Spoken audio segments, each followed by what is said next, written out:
Hello and welcome to ModB.com's Stanislaus Football Weekly, an inside look at all things football in the Modesto area. And now for your hosts, Joe Cortez and Brian VanderBeek.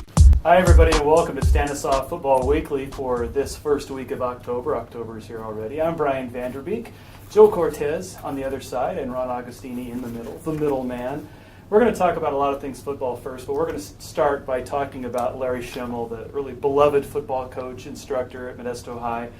That passed away in the classroom last week of a heart attack last Wednesday. And Ron, one of the things that struck me, and I've been telling people, they've been asking me about him, is this a guy terrific guy who believed that his calling in life was to coach football. That was his religious calling, his occupational calling, and he loved it. He loved the kids and believed that his religion and football went together very well, and in his case they did. One of the things, I don't remember whether you wrote it or Joe wrote it, was that he had a Bible that had football laces on it. And I thought, just how perfect for Larry. That is perfect for Larry, Brian. And you're absolutely right about Larry. He was a lot more than just a football coach for over almost 3 decades here in this area. Everyone seemed to know him. He cut a pretty wide swath across the Stanislaus district, and it was very touching. The service held in Larry's memory before the Big Valley Christian game on Friday night. Can you put yourself in the shoes of that football team that had to play barely 48 hours after they lost their football coach? And to their credit, they did a great job. It was moving and dramatic, and from a pure journalism standpoint, it's why we go out to the games. Exactly. And it was their decision to play. To a man, those kids voted to play that game because they thought that's what Larry would want them to do. Exactly, and they were absolutely right in playing the game too, I thought. It was not an easy thing for those kids to do, yet they did it, and they did it well, and they got through, and I think they brought honor to their coach in doing so, and we're all going to miss Larry. He was a very special guy. Real gentleman, wonderful coach, and the area just won't be the same without him. The principal at Big Valley Christian, Sherilyn Larson, made a point of saying, we don't want to be selfish about this. There are grieving people at Modesto High, too. Can you imagine the students in the classroom? No, I can't. In fact, they're going to have a joint celebration of Larry's life on Thursday at 1:15 p.m. The Big Valley Christian kids are going to be bussed over to Modesto High, and they're going to meet in the gymnasium and have a tribute for Larry, put on by the kids, for the kids. Now, that'll be apropos, too. And I also, as an aside, I want to thank the people of Big Valley Christian for the courtesies they extended to me on a very difficult night, Friday night. So all the best to them. Larry not only had a Bible with football laces, he carried that Bible everywhere on the sidelines every Friday night, just like his play chart. Just like a coach has a play chart, Larry had his Bible with him every Friday night. On the binding, there were football laces. It was kind of an amazing sight, but he carried that. Mm-hmm. And it was no small thing either. It was a Bible. On 4th and 10, where did he go for inspiration? I wonder where he opened it up to. Maybe not the playbook. Maybe not the playbook. Well, let's move along. It's always tough to move along from there, but we're 5 weeks into the football season now. We still have 6 unbeaten teams. Let's kind of run those down and figure out which of these 6 have probably the best chance of going through the regular season undefeated. We've got Hilmar, Ripon, and Amador all at 5-0. Houston, Patterson, and LeGrand at 4-0. And let's just take a look at these one-on-one. 3 of them, of course, are in the Trans Valley League, so that means that at most only one of them can come out. That's right. And talking to Mark Larero the other day, talking about these teams, it's his theory that nobody's going to come out of the TVL this year unbeaten. So in Mark Larero's standpoint, none of these 3 will. But Hilmar, obviously Frank Marcus has the Yellow Jackets and a very young Yellow Jackets team. A lot of juniors on this team, including quarterback Jonathan O'Brien and leading runner Bailey Gomes. Just a high-powered offense. They've outscored their opponents 180-39 so far through 5 games. They're rolling right now. They play Oristimba this week, and my guess is that they're going to be 7-0 heading into their home game October 18 against Ripon. And their top win this year would obviously be last week's win, 30-0 against a pretty good Modesto Christian team. Yeah, that Modesto Christian team. I saw them the week before just manhandle Calaveras, and apparently Hilmar was able to throw the ball on Modesto Christian, which might be their Achilles heel. You know, dressing that few players, you keep running them long, they're going to wear down there. I'll staying in the Trans Valley League. I saw Ripon paced Escalon in just a surprising 35-3 victory. That doesn't happen often. It hasn't happened, by my count, it hasn't happened in at least 45 years that Ripon beat Escalon that bad. It's got to be since the 60s. Escalon doesn't score in that game if Ripon doesn't have a sophomore call an audible for a fake punt on their own 10-yard line. That gave Escalon the ball at the 15-yard line and ended up kicking a field goal to lead 3-0, and it was all of Ripon after that. Escalon doesn't come close to scoring otherwise in that game. Ripon has outscored its opponents 227-29 so far through. With 3 shutouts. With 3 shutouts and again, almost a fourth. Should have been 4. And they have 19 regular season wins in a row right now, the longest such streak in the Stanislaus district. I think the consensus is forming now that Ripon has followed up its unbeaten regular season last year with another really good team. Right. I know their non-league schedule was soft, but there's nothing soft about Escalon, and they handled Escalon. Oh, they pounded And there's Escalon. nothing soft about Michael Izzett. Michael Izzett. Michael Izzett. He's averaging 21 yards per carry. Yeah, 656 yards and 8 touchdowns. As a team, Ripon is averaging 9.5 yards per rushing attempt right now. I think Chris Johnson's doing a great job with that program. That is a building program, gathering momentum now. Well, they've got a sophomore quarterback. Nick Price has emerged as just a solid leader. You mentioned Michael Izzett, not only running the ball, but playing linebacker. What makes that defense go, though, is Cody Day, their nose tackle. And I saw that firsthand against Escalon. He'd penetrate either side of the center, sometimes over the center on every play. All of a sudden, he's a couple yards into the backfield. Escalon had no misdirection. Your tackles can't pull. Your tight end can't pull when there's somebody in the way there. Forced Escalon to go wide, and Ripon is so quick, sideline to sideline. It was a mismatch. Escalon, 34 rushing attempts, 31 yards. Bottled up that wing tee. Absolutely. One thing about Ripon, of our 6 undefeated teams, Ripon's opponent's winning percentage is the highest. Yeah. So Yeah. that speaks well to their 5-0 start. Ripon is running a gauntlet to start the season. Oh. Escalon, then Modesto Christian at home this week. Then the following 2 weeks they're at Houston and at Hilmar. That's tough. We're gonna find out right now in the next 3 weeks whether Ripon's going to be able to do this. Well, we mentioned Houston. Houston has outscored its opponents 181-27 for Coach George Harp, doing it a lot on the ground, kind of a 3-headed rushing attack there. Tanner Duran, 556 yards, 11 touchdowns. They've also got Kyle Curley and Andrew Osagator running the ball for the Huskies there. Junior quarterback Devondre Stentardo can also pull down and run the ball. They only throw the ball about 8 times a game. Doing it with defense in Houston. They really haven't played anybody yet. That's the knock, yeah. That's the knock. They're at Escalon this week. Now that'll be their first Escalon. Yes, they're down. They're coming off 2 straight losses, including, like I said, the blowout loss at Ripon last week. They return to Inglefield this week, a bruised and battered Cougars team, but still a very, very proud team that's going to take on Houston this week. And with their longtime rival coming in, undefeated, they'll be up for that.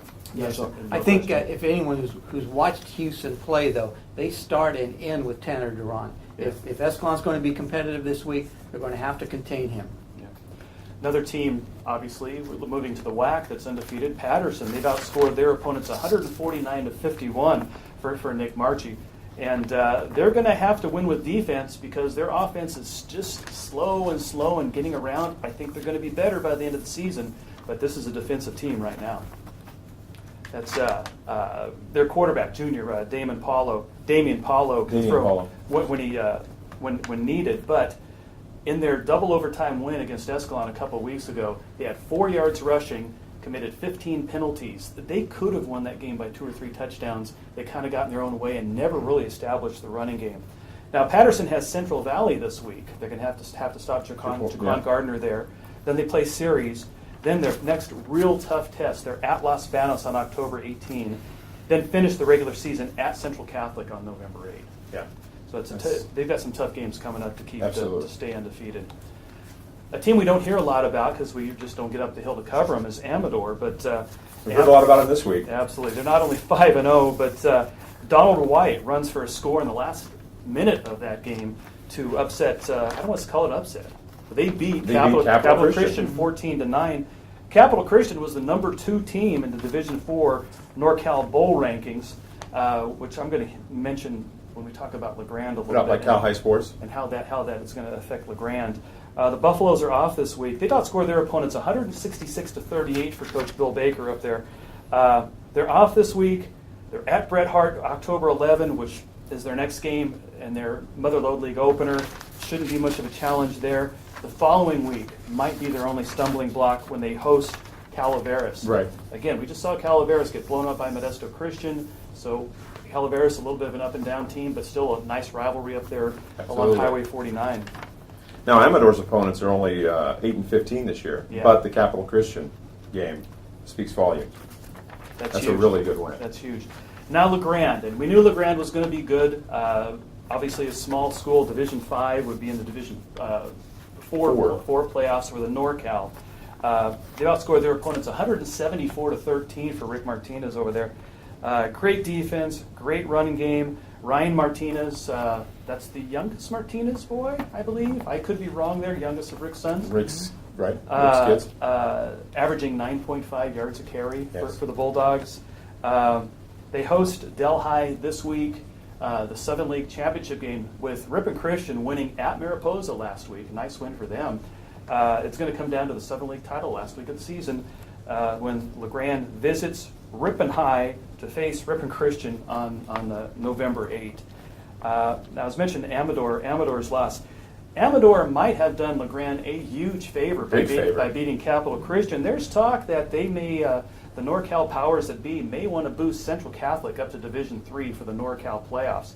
If that's the case, we could be looking at, if LeGrand gets through the Southern League undefeated, gets through the Division V playoffs undefeated at 12-0, they could be bumped into that Division IV NorCal championship game, probably against McClymonds of Oakland, with the winner going to Carson for LeGrand. It would be a return trip to Carson.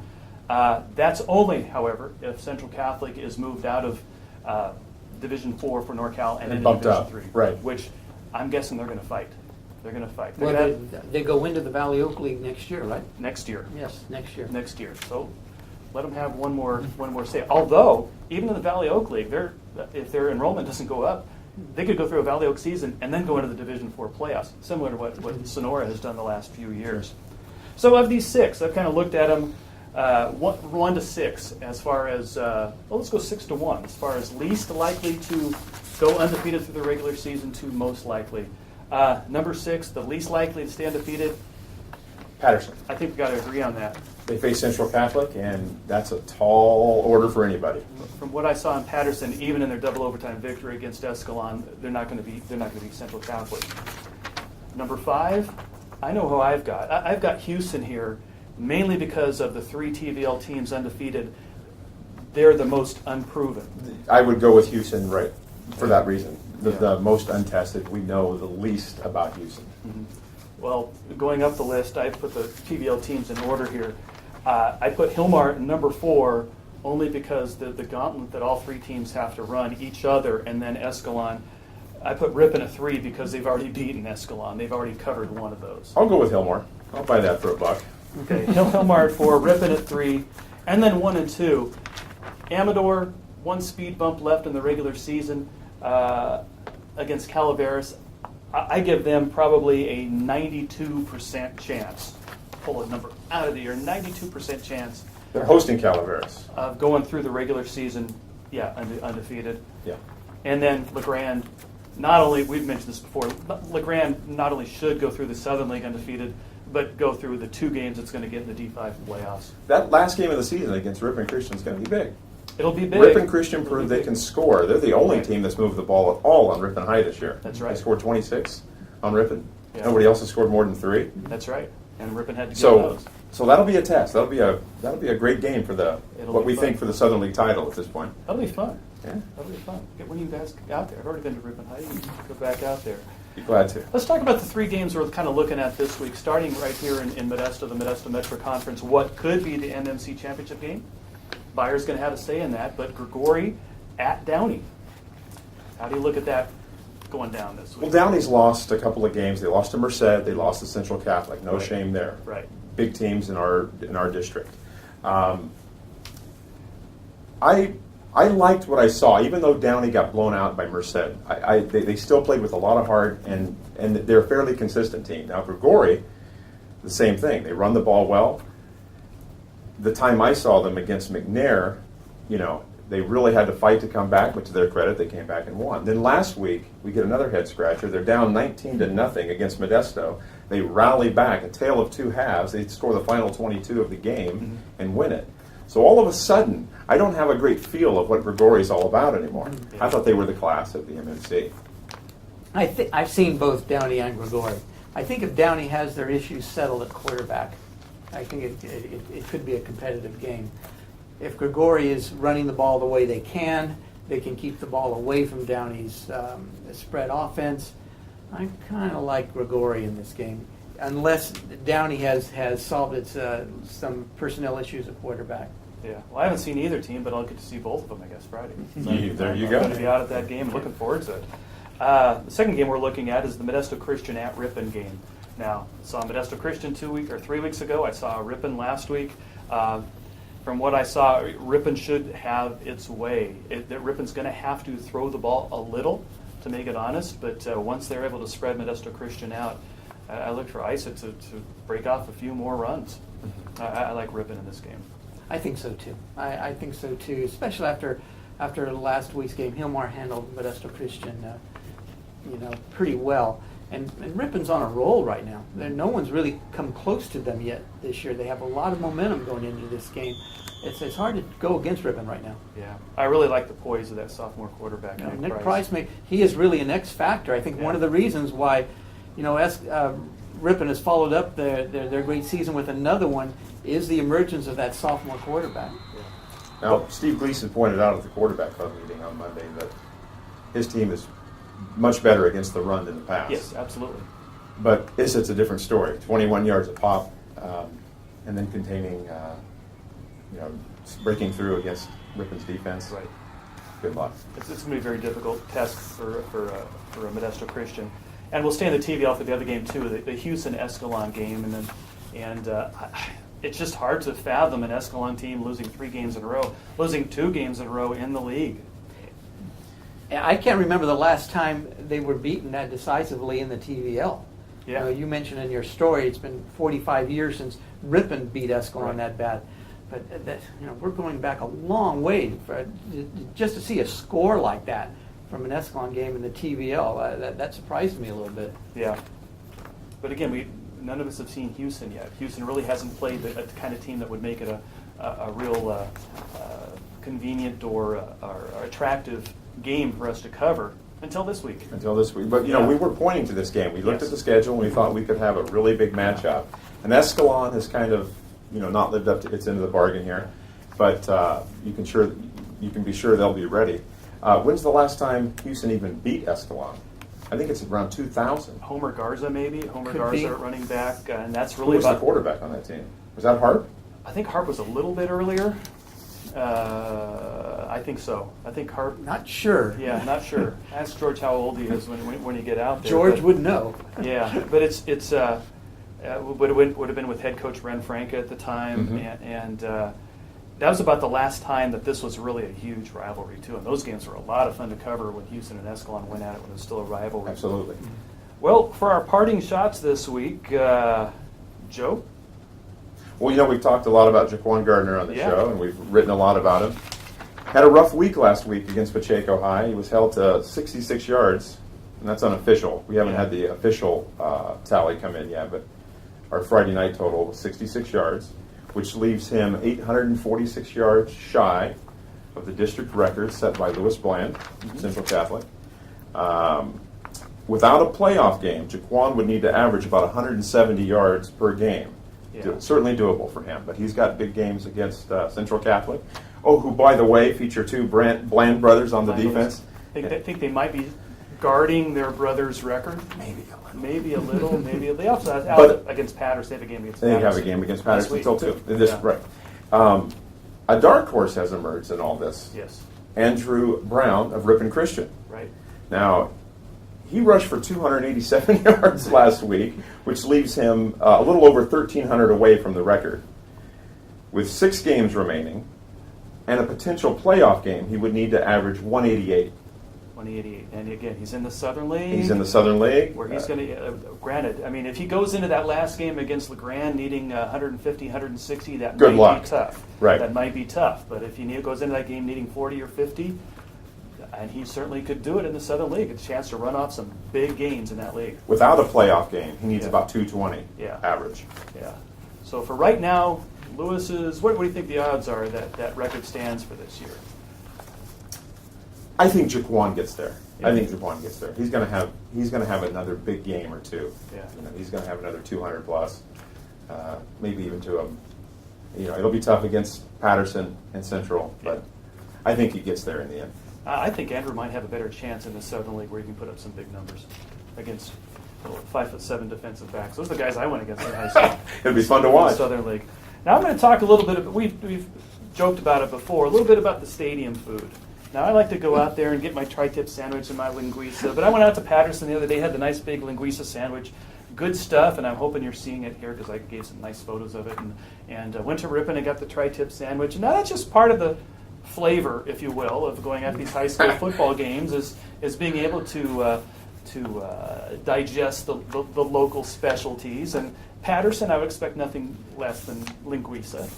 And the tri-tip in Ripon is good. The tri-tip in Oakdale is excellent, as it is Central Catholic. But Tri-tip in Oakdale was wonderful. Tri-tip, they do it in Oakdale. They do it really, really Wonderful. well. They use the piece of bread as just a kind of a vessel to put as much meat as possible in there when you go to You Oakdale. invited Emerald Lagasse to the show. He knows that stuff.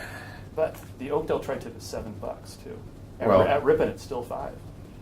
It's a bargain. bargain. It's a bargain. And if the photo goes up, you'll see how much meat they put in the Ripon tri-tip too. So while you're going out to see a game, no need to eat before you go. You've got all the cuisine right there at the stadium. Absolutely. You can't get a bad tri-tip in Oakdale, can you? No, it's not possible. Not possible. It's just not I possible. think it's against the law, actually. It's Might be. I think it's a They civic might ordinance. be Stanislaus County's largest restaurant when they're home on Friday nights. Could be. But Ron, you had something to add.